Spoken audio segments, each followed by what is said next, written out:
Selamat pagi, salam sejahtera.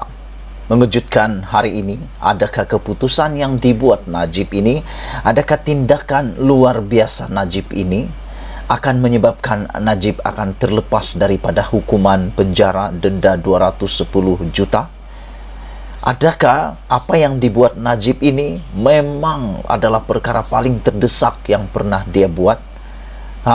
Apa yang jadi sebenarnya?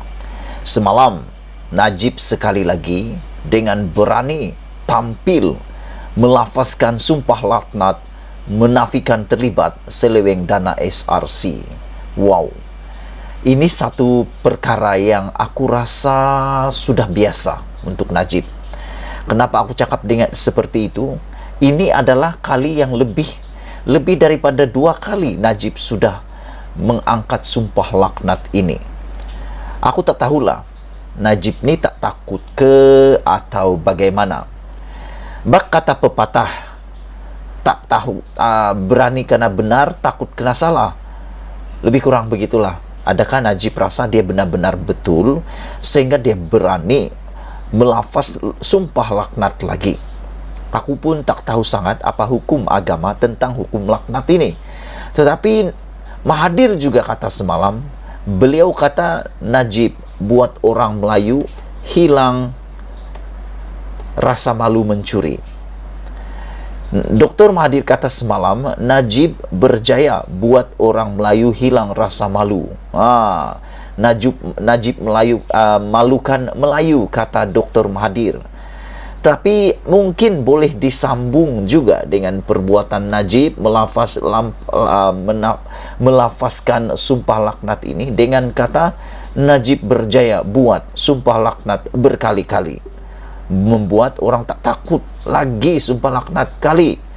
Aku risau sebenarnya tindakan ahli-ahli politik sejak kebelakangan ini apabila sudah dikaitkan di mahkamah, sudah terkait dengan perkara-perkara skandal, konspirasi dan sebagainya, akhirnya sumpah laknat dijadikan bahan untuk membenarkan diri sendiri.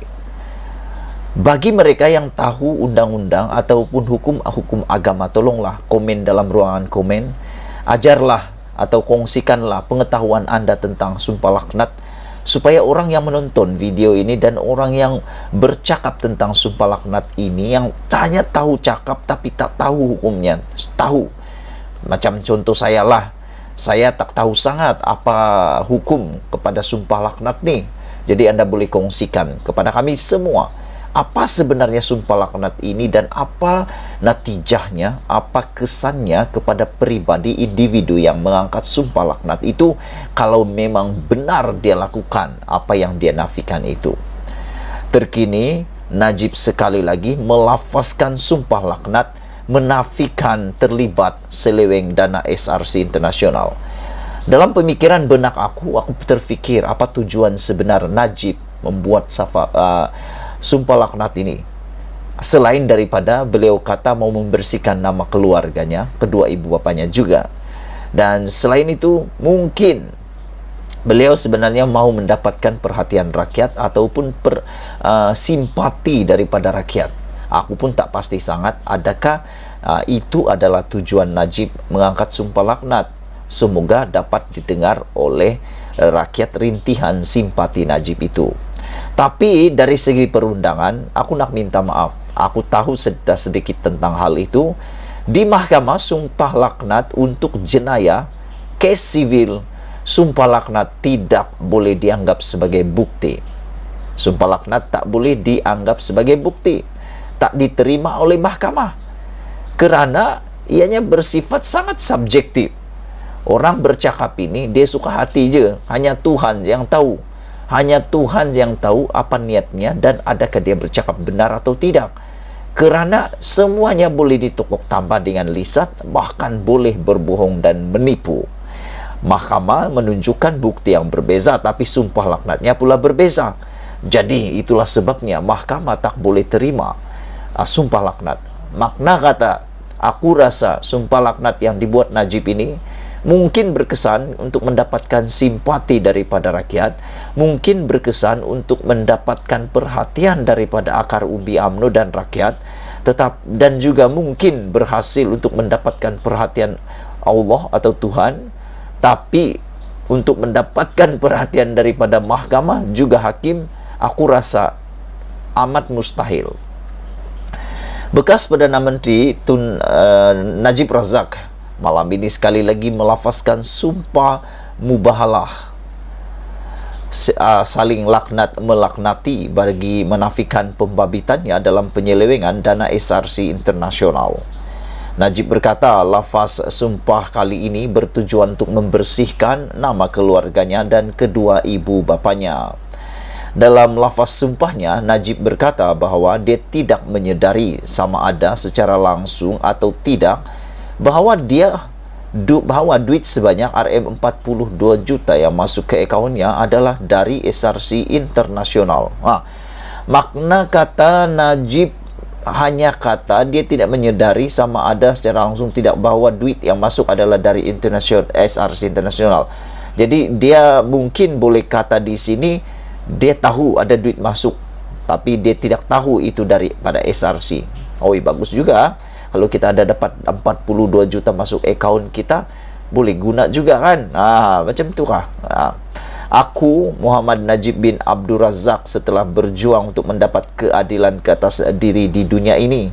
Dengan ini aku melafazkan ucapan mubahalahku, kata Najib di Masjid Kampung Baru di Kuala Lumpur. Perkembangan itu hadir menjelang prosiding rayuan akhir kes bekas Perdana Menteri itu di Mahkamah Rayuan pada esok Selasa. Aku tidak pernah pada bila-bila masa mengetahui secara khusus atau sebaliknya bahawa dana RM42 juta datangnya dari syarikat SRC secara langsung atau tidak langsung, kata Najib. Aku tidak pernah menerbitkan atau bersetuju mewujudkan syarikat SRC untuk tujuan merangkul apa-apa dana SRC bagi tujuan peribadiku atau tujuan keluarga, kegunaan keluargaku, kata Najib lagi.